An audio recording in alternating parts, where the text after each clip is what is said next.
안녕하세요. 즐겁게 자미도수를 공부해보는 시간입니다. 오늘은 명궁의 청부라는 별을 타고나는 경우에 대해서 살펴보겠습니다. 여자분 명반입니다. 항상 자미도수 명반을 보실 때에는 언제 태어났는가, 그 다음에 어느 대한에 유년이 어느 해일 때 일들이 발생하는가에 대한 사화를 항상 따지셔야 됩니다. 그래서 이분은 임자생이기 때문에 임자생은 양자보무, 록번화기가 되죠. 그래서 천량화로 무곡화기를 찾으셔야 되고요. 그리고 선천명반에서 녹존도 찾으셔야 됩니다. 녹존이 화록과 같은 역할을 하기 때문에 항상 세 가지의 별, 선천명반에서 타고난 그 녹존이라는 별, 그리고 태어났는 해의 화록과 화기별, 요 세 가지 별은 항상 찾아놓고 명반을 보셔야 됩니다. 아무리 명반이 12궁으로 해서 많고 별들이 한 160개에서 180개 정도가 포국이 됩니다. 그런데 그런 것들이 다 살펴볼 필요 없다라는 거죠. 핵심만 되는 것을 찾아보시면 됩니다. 그래서 너무 별자리 많은 거에 대해서 현혹되실 필요는 없다. 지금은 처음 공부하시니까 어떻습니까? 이게 12개의 궁에 있는 별들을 하나하나 다 공부해가지고 이것들 어떻게 연관성이 있는지를 알아야 된다 해서 어렵다고 생각하시는데, 실질적으로는 많은 별들을 고려하지 않습니다. 딱 봐야 되는 곳만 잘 보신다 그러면 자미도수가 그렇게 어려운 학문은 아니다. 임자생이기 때문에 이 여자분의 명반에서 천량하로, 선천의 녹조, 그리고 무곡화기 세 개의 별을 찾아 놓으시고, 예시에서 이제 말하고 싶은 어떤 결혼과 이혼이라는 일이 일어난 대안이 있겠죠. 그 대안이 계묘대안이면 계천간에 관련되는 사화, 파거, 음탕, 파군, 화록 찾으셔야 되고 탐낭화기 찾으셔야 됩니다. 그리고 무인년에 27살일 때 결혼을 하셨고, 그 다음에 28살 김효년에 이혼을 하셨기 때문에 무천간이 말을 하고 있는 사화, 탐낭화록과 천기화기, 그리고 기천간이 이야기를 하고 있는 사화, 무곡화록과 문곡화기에 대한 별들을 찾으면 화기든 화록이든 삼방에서 만나는지 또 협으로 만나는지만 살펴보면 되잖아요. 그죠? 그래서 그 만났을 때 해당되는 궁선의 12사항궁의 성향으로 그러한 일들이 일어나겠구나라고 판단을 하시는 겁니다. 그래서 하나하나 살펴보겠습니다. 그래서 말로만 제가 설명을 드리면 또 이해하시기 어려우실 것 같아서 제가 하나하나 다 풀어서 또 필기를 해 놓았기 때문에 살펴보시면 분명히 아실 수 있습니다. 그래서 이분은 임자생이기 때문에 천량화록이 술궁이 있습니다. 그리고 녹조는 해궁에 있습니다. 화록과 녹조는 다 찾았죠. 그리고 화기를 찾아야 됩니다. 무곡화기가 미궁에 있습니다. 그러면 대한이 계묘대한이기 때문에 계묘대한의 파군화록을 찾으셔야 됩니다. 계묘대한의 파군화록은 제가 파란색 글자로 나타냈습니다. 선천에 있는 화록과 화기는 빨간색 글자로 제가 나타냈고요. 대한과 구분하기 위해서 파군화록이 묘궁에 있고, 그 다음에 탐낭 화기가 미궁에 있습니다. 그러면 대한의 파군화록이 왔는 궁이 대한 1차 발생 궁선이게 됩니다. 대한의 1차 발생 궁선이 묘유궁선이라는 거죠. 이 묘유궁선은 뭐다? 선천의 부관선, 선천의 부관선, 그리고 여기 관록궁이 신궁도 해당되죠. 그래서 신궁도 같이 움직인다. 대한으로는 파란색 글자인데 명천선이 되더라. 그래서 대한 1차 발생 궁선은 보고 뭘 할 수 있습니까? 부관선이니까 부처는 배우자 관련, 관록은 자기가 하는 일의 관련이잖아요. 그래서 배우자 관련과 내가 하는 일에 있어서 뭔가 변동사항이 있겠구나 라는 것을 알 수 있는 거죠. 그리고 명천선에 있어서는 명궁은 색깔이 없다라고 봅니다. 천이궁만 색깔이 있는 거죠. 그래서 이동, 변화에 대한 인자가 있다. 그래서 부처의 이동, 관록의 이동에 대한 암시가 대한 1차 발생 궁선, 묘요 궁선이 되고요. 대한의 2차 발생 궁선은 선천의 화록가에서 해, 묘, 미, 삼방의 선천 화록이 있습니까? 없죠. 그런데 이 해궁의 선천에 녹존이 되어 있잖아요. 그래서 이 녹존 때문에 삼방이 이루어져서 어느 궁이 움직이냐면 미궁이 움직입니다. 결국은 충미궁선이 움직인다는 거죠. 그래서 이 녹존은 인자궁이라고 이제 또 지칭을 합니다. 그리고 인자궁에 의해서 미궁이 삼방에서 만나기 때문에 이 미궁을 문제궁이라고도 합니다. 그래서 뭐 인자궁이니 문제궁이니 이것은 용어로 정의하는 부분이기 때문에 뭐 당장 지금 숙지하지 않으셔도 상관은 없습니다. 어느 궁선이 움직이는 것만 잘 아시면 돼요. 그래서 충미궁선은 어떻습니까? 2차 발생 궁선은 선천의 재복선, 재물에 해당되는 재백궁이고, 복덕은 재물을 투자하는 궁이도 되면서 자기 마음자리가 되기 때문에 자기 마음이 동하는 궁입니다. 그래서 재복선, 재물의 흐름도 있을 것이고 내 마음의 변화도 있겠구나. 결혼을 하려고 그러면 자기 마음을 먹어야 되잖아요. 그래서 그런 부분들일 수 있고, 대안으로는 부관선이 되죠. 역시나 어떻습니까? 부는 부처궁 배우자고 관록은 자기 하는 일입니다. 대안의 부관선. 마음을 먹어서 배우자를 만나서 어떤 변동사항이 있겠구나. 결혼도 마음을 먹는 거고 이혼도 마음을 먹는 거잖아요. 그래서 대한 1, 2차 발생 궁선을 묘유궁선, 충미궁선으로 살펴보았습니다. 그러면 결과는 대안의 화기를 기준으로 봐야 되거든요. 대안의 화기가 어디에 있냐면은 지금 미궁에 있습니다. 그래서 탐남 화기인데 삼방에서 해묘미해서 선천의 길을 안 만납니까? 선천의 길을 만나지 않죠. 선천의 길 자체가 미궁이 있으니까요. 그래서 이 충미궁선이 대한의 2차 발생 궁선이었는데 대한의 1차 결과 궁선도 되어버리는 겁니다. 그래서 이 대한의 1차 결과가 선천의 재복선, 선천의 재복선, 대한의 부관선이 되더라. 그래서 대한 2차 발생 궁선하고 대한 1차 결과 궁선이 동일한 궁선으로 되었고, 내 마음자리가 변하는데 어떻게 변합니까? 배우자 관련해서 마음자리가 변할 수도 있고 내가 하는 일에 있어서 마음자리가 변할 수도 있는 그런 암시가 계묘대한에 있겠구나를 이제 알 수 있는 거죠. 그러면 무인년에 27세일 때 결혼했다고 했으니까 왜 결혼을 했을까 살펴보겠습니다. 그러면 무인년에 탐남 화록을 찾으셔야 되죠. 탐남 화록이 여기 있단 말이에요. 그럼 해묘미 찾아보면 지금 묘궁의 대한에 항상 유년의 록은 유년보다 상위의 개념이 뭡니까? 대한의 개념이잖아요.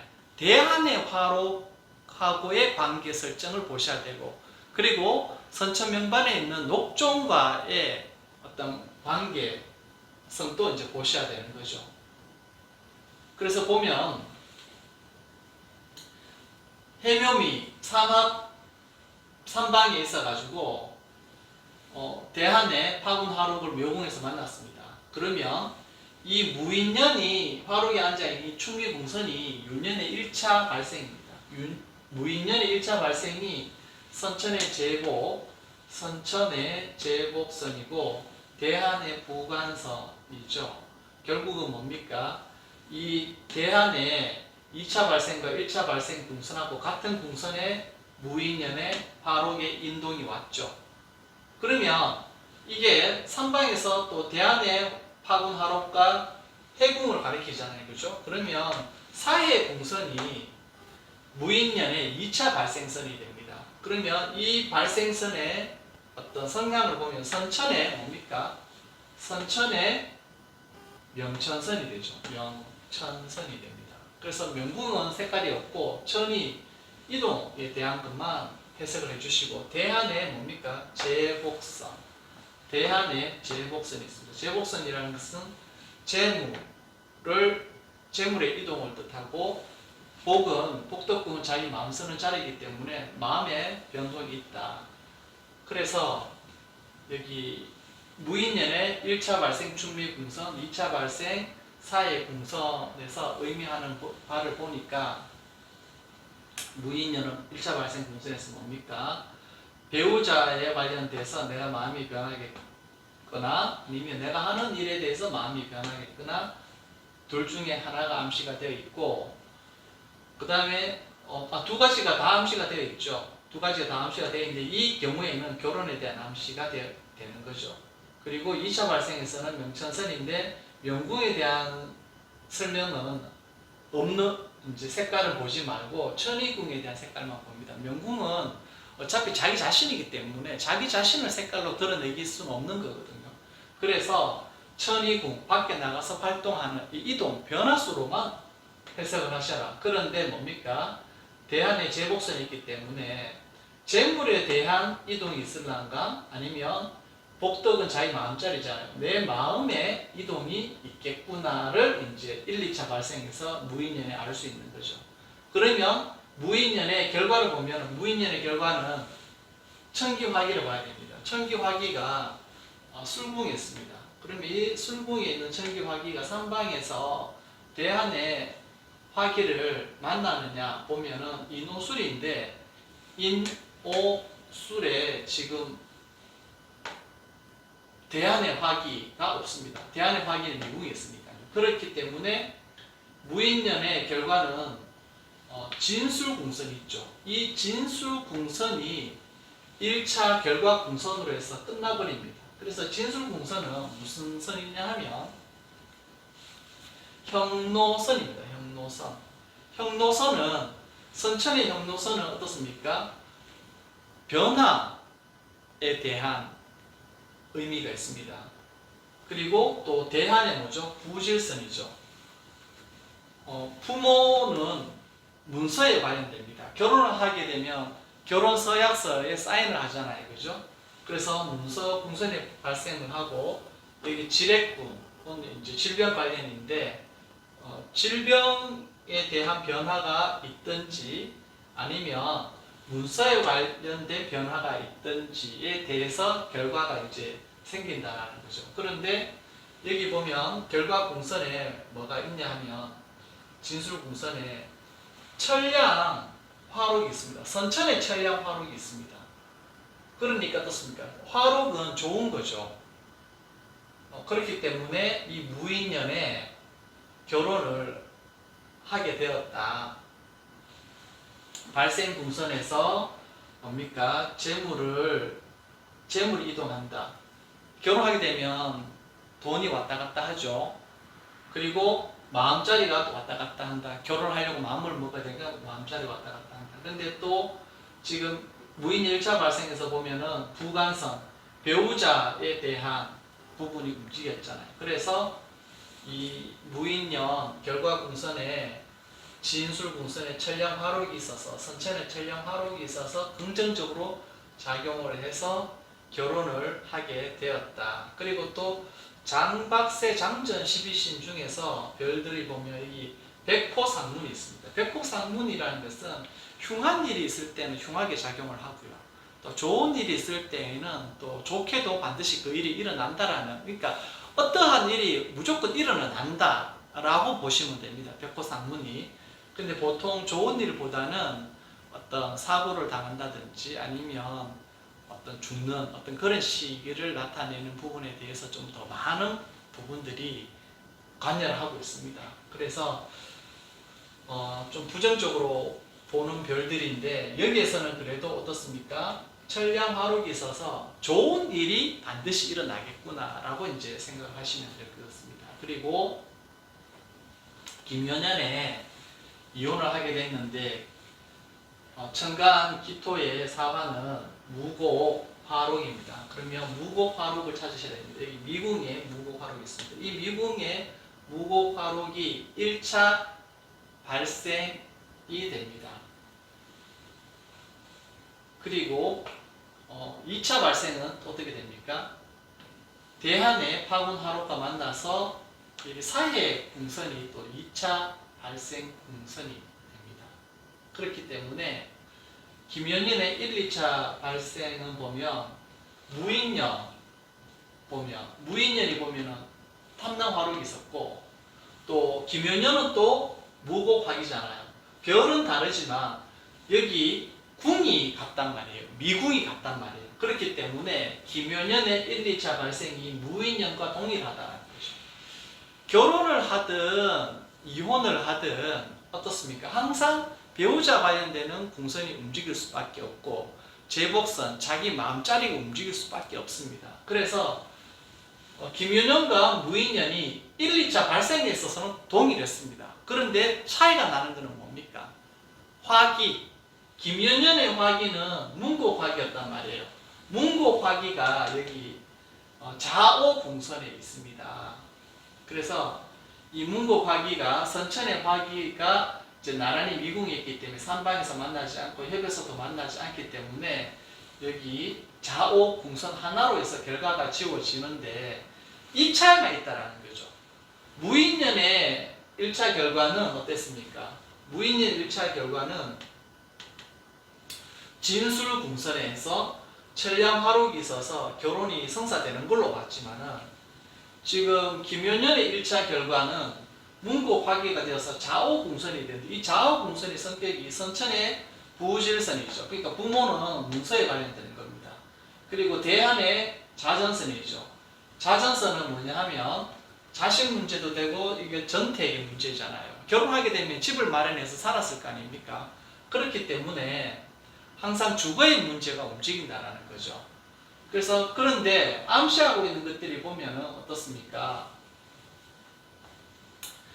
장박세 장전 12신 중에서 태세하고 세파가 있는 걸 알 수 있습니다. 태세는 살기를 뜻합니다. 굉장히 부정적으로 이제 우리가 해석을 하는 거죠. 세파도 그 해가 완전 망가졌다 이렇게 이제 세파 해세자에다가 파쇄할 파자니까요. 파괴될 파자니까 한 해가 그냥 망가 먹었다 이런 뜻이기 때문에 안 좋습니다. 태세세파가 있다 그러면.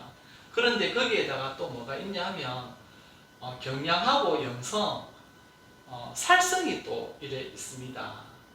그래서 김연년의 발생은 무인년과 김연년이 같았으나 왜냐하면 결혼을 하든 이혼을 하든 마음자리가 바뀌는 건 동일하고요. 주거가 바뀌는 것도 동일하고 돈이 왔다 갔다 하는 것도 동일합니다. 왜냐하면 결혼할 때는 결혼을 한다고 돈을 쓰고 이혼할 때는 또 재산 분할을 한다고 또 돈에 관련되는 문제가 생기잖아요.